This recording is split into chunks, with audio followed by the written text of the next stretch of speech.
this is the second of five, only five, and I think there should be more amendments regarding gender-affirming care, trannies, you name it. Castration is not a mistake, by the way. My colleagues on the other side of the aisle want to say that castration is health care, and there's nothing more dehumanizing than going after the trannies out there. One recently shot two young school children in Minnesota. It is a mental illness, and it needs to stop, and we can stop it in our military right now. So this amendment, in last year's NDAA, we took the important step of banning TRICARE from covering medical interventions to treat gender dysphoria, which would result in the sterilization of children. I would just like to point out that I think it's very interesting that my colleague from South Carolina is so obsessed with the issue of trans people, using horrible slurs to talk about them, when many people in this body have received gender-affirming care.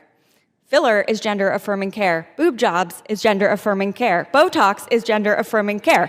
Lots of my colleagues have received gender-affirming care, and let me be clear, I think everyone should have access to the gender-affirming care that they need, and I think we should respect everybody in this country. With that, I yield back.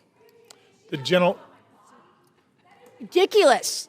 You are absolutely ridiculous. Lady is not recognized. Order. The House will be in order. The gentlelady and the gentleman will suspend. The House will be in order. The gentlelady is not recognized. The question is on the amendment offered by the gentlewoman from South Carolina. The House will be in order. The purpose of our military is to fight and to win wars. It is to create war fighters, killers, not to participate in the latest progressive fad. Under the Biden administration, we diverted money away from readiness and lethality to promote extreme gender ideology and fund sex changes in our military. Under the Trump administration, we have finally recognized gender dysphoria for what it is, a mental illness which precludes military service. Our armed services are not a laboratory to study the effects of irreversible surgeries or hormones. Our service does not exist to provide experimental treatments to those whose conditions should be disqualifying. These people are mentally ill and should not be serving in the United States military. This amendment says clearly the purpose of our military is to defend the United States, not validate identity politics. It makes sure TRICARE serves the mission of protecting health, not undermining it. And I urge my colleagues to support this amendment, and I yield back, or reserve the balance of my time. Gentlelady reserves. What person, the gentleman from Washington State, seek recognition? Claim the time in opposition. The gentleman is recognized. Thank you. I yield myself 1 minute. The gentleman is recognized for 1 minute. First of all, I want to thank the maker of this amendment for making it clear what the problem is: trannies, mentally ill, insulting transgender people. This is exactly what these amendments are about. It's about a right-wing culture war to try to target the transgender community and make them something less than human. And if you listen to those comments, you get a feel for why that's a problem. Number two, this amendment doesn't have anything to do with transgender people serving in the military. Now, President Trump has already implemented that bigoted discriminatory policy to drive them out of the military. This is about health care for children experiencing gender dysphoria. And what this amendment does is it bans that health care treatment for children experiencing gender dysphoria. I've made a series of arguments on the other amendment about why that is such a bad idea. But the bottom line is this is a legitimate problem. And the studies have often shown that this is beneficial treatment that is now being denied by the United States Congress. This is something that doctors and patients should decide. You know, if we wanted to offer an amendment saying, please look at this issue, here's some studies on one side or the other, ask the medical community to reach their conclusions, that's one thing. But banning it doesn't make sense. I reserve the balance of my time. Gentleman reserves. Gentlelady from South Carolina. Mr. Chair, how much time is remaining? 2 minutes remaining. Okay, thank you. If not wanting to castrate kids is right-wing culture war, sign me up, because this is not the kind of thing that should be happening to children or military dependents anywhere in our country. And castrating kids, it's not health care either. We're talking about something very permanent. We don't allow our kids to be tattooed until they're adults. We don't allow them to drink or smoke or vote until they're adults. But you're saying that it's okay to castrate a kid because of this weirdo freak ideology. Yes, these are weirdos, these are freaks, these are people who are mentally deranged, mentally ill, and this should not be funded by American taxpayers. Thank you, and I yield the balance of my time. Gentlelady yields the balance of her time. Gentleman from Washington State is recognized. Current law bans sterilization. So that's just a lot of crap about what this is about. Current law bans what she's talking about. What is being banned here is any treatment for gender dysphoria, and that is completely wrong. With that, I yield 2 minutes to the gentlewoman from California, Ms. Jacobs. The gentlelady from California is recognized for 2 minutes. Thank you, Mr. Ranking Member. So as you all know, President Trump has already kicked out transgender troops from the military, despite the fact that they are willing and able to serve, and despite the fact that it will cost billions of dollars and decades to recruit and train their replacements. So this proposed ban on medical care is unnecessary and redundant for our service members because we know the goal here isn't actually about policy. It's a symbolic punishment. It's to send a false political message that trans healthcare is illegitimate, even though those of us who live in reality know that trans healthcare is safe, effective, and medically necessary. It is supported by every major medical association in the US, representing more than 1.3 million US doctors. And let's be clear by what we mean about gender-affirming care. We don't only mean surgery. Sometimes it's just using the correct pronouns. Sometimes it's mental health care. Sometimes it's hormone therapy. And yes, sometimes it's surgery. This ban would also take away mental health care from the trans children of our service members. We know that trans youth face significant mental health challenges, not because they're trans, to be clear, but because of the external factors they face like social isolation, discrimination, lack of affirmation, the stress of not getting the care they need, having to hear colleagues of mine say horrible things about them on the House floor. And like any parent, if a service member's child can't get the care they need, they will be distracted from their mission. So ultimately, this ban will hurt our military readiness and likely lead service members to leave the military. This amendment isn't only bigoted, it's short-sighted and would hurt our national security. So I urge my colleagues to oppose this amendment, and I yield back. I rise today in strong opposition to this amendment. If passed, this amendment would immediately prohibit TRICARE coverage of mental health counseling for transgender young people. Let me repeat that. This amendment would take away mental health care services for transgender kids of service members. That's what we're talking about.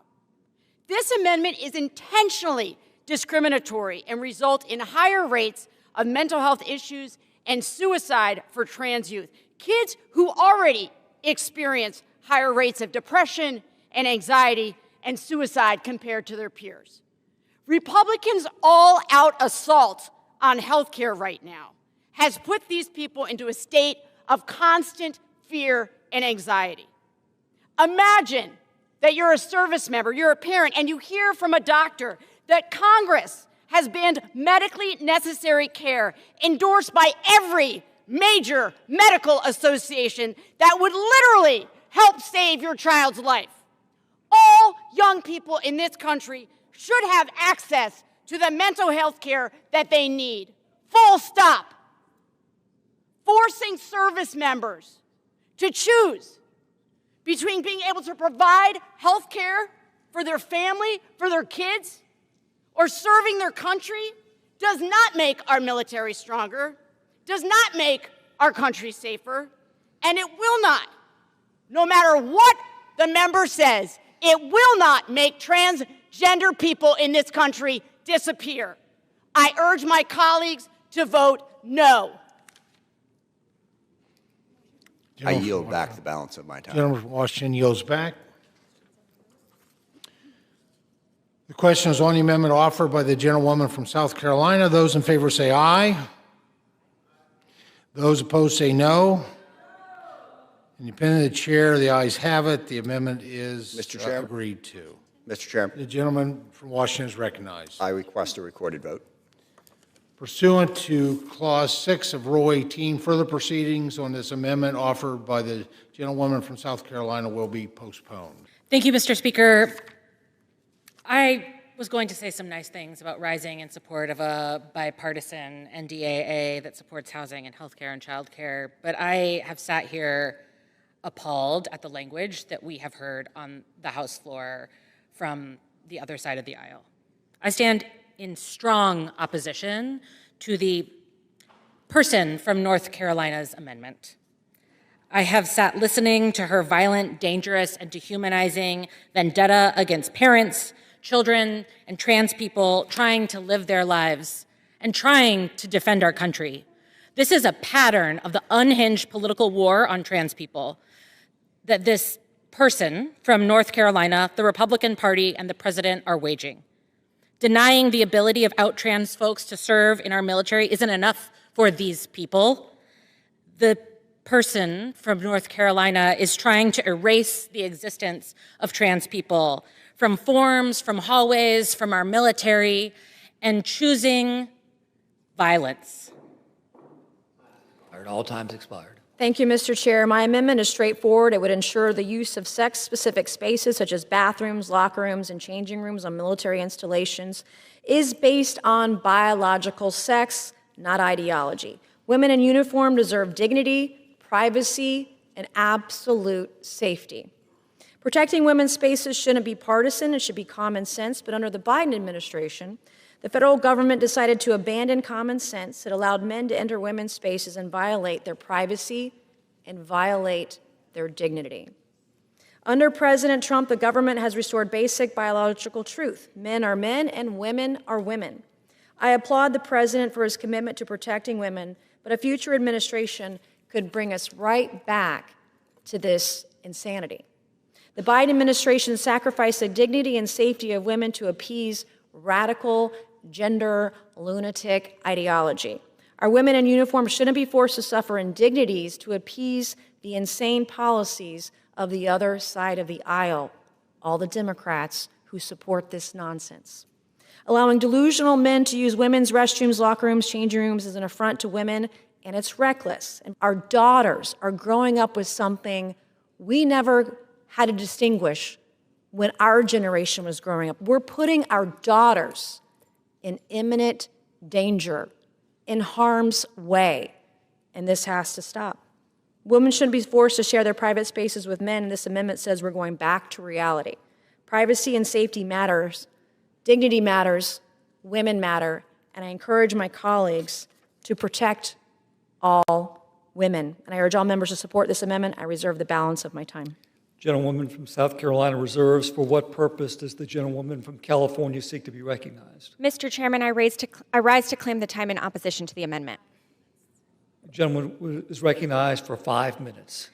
Thank you, Mr. Chairman. I yield to myself such time as I may consume. Trans people, including trans service members, deserve basic human dignity and common decency of safely using the restroom. But besides that, let's take the gentle lady's point at face value. She wants to protect women. Great. So do I. Bathroom bans do not protect women. The Williams Institute at the UCLA School of Law even did a study on it. And there is zero evidence that allowing trans people to use the correct bathroom increases the risk to others. In fact, it's actually opposite. We have seen that cis women are harassed when people try and enforce or decree bathroom bans. Earlier this year, at a Buffalo Wild Wings in Minnesota, a server followed a teenage girl into the women's restroom and demanded she prove she was a girl. When the server didn't believe her, she unzipped her hoodie to show she had breasts. That is the actual reality of bathroom bans and even the idea of bathroom bans: harassment, discrimination, and body exams. We don't need service members acting like vigilantes to enforce this policy either by surveillance, profiling, or physical inspections. Our service women go through enough. We shouldn't be inviting even more harassment. And we don't need this amendment opening up the Pentagon and the entire US government to a massive lawsuit. This isn't good policy. This doesn't protect women. This is based on misinformation, and I urge my colleagues to vote no. I reserve. I would just like to point out that I think it's very interesting that my colleague from South Carolina is so obsessed with the issue of trans people, using horrible slurs to talk about them, when many people in this body have received gender-affirming care. Filler is gender-affirming care. Boob jobs is gender-affirming care. Botox is gender-affirming care. Lots of my colleagues have received gender-affirming care, and let me be clear, I think everyone should have access to the gender-affirming care that they need, and I think we should respect everybody in this country. With that, I yield back. The gentle Ridiculous. You are absolutely gentlelady ridiculous. lady is not recognized. Order. The House will be in order. The gentlelady and the gentleman will suspend. The House will be in order. The gentlelady is not recognized. The question is on the amendment offered by the gentlewoman from South Carolina. The House will be in order. Mr. Chair, The question is on the amendment offered by the gentlewoman from South Carolina. Those in favor say aye. Those opposed say no.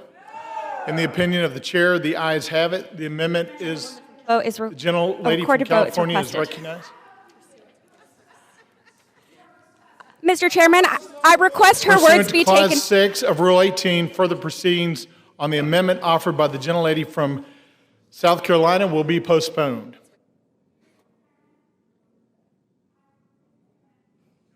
Recognized. For what purpose does the gentlelady seek recognition? I request her words be taken down. The gentlelady was not recognized for that purpose.